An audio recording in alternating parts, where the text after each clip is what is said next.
বিসমিল্লাহির রহমানির রহিম। আমরা শুরু করতে যাচ্ছি রূপন্তী প্রকাশনীর অঙ্কগুলোর সলভ। তো প্রথম ম্যাথ আমরা দেখতেছি উদাহরণ 1 দেওয়া আছে, যেটা বলা আছে limit x tends to x minus 2 divide by x square minus 5x plus 6। তো এই অংশে x এর মান যদি আমরা 2 বসাই তাহলে 0/0 এরকম একটা অনির্ণীয় ফরম্যাট পাই। এখন কি করতে হবে, এখান থেকে একটি অনির্ণীয় ফরম্যাট ক্যান্সেল আউট করতে হবে। কিভাবে? আচ্ছা, শুরু করি আমরা। তো দেওয়া আছে লিমিট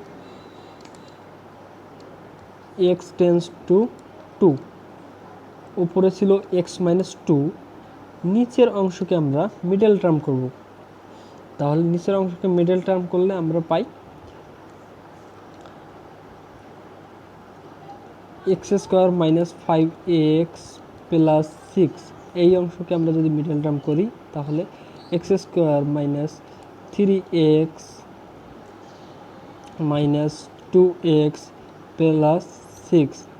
তাহলে যদি x কমন নেই, x মাইনাস 3 আর মাইনাস 2 কমন নিলে x মাইনাস 3।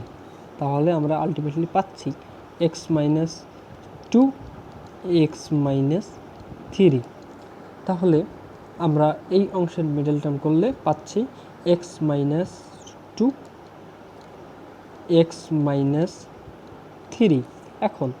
এখন কি করব আমরা, x মাইনাস 2 ক্যান্সেল আউট করব। করার পর থাকে limit x tends to 2 divide by 1/x minus 3। এখন এই অংশে আমরা লিমিটের মানটি বসিয়ে দেব।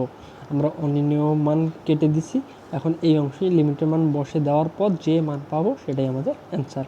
তাহলে 1/, মান বসাই, তাহলে 2 minus 3 equal 1/, -1 is equal to -1।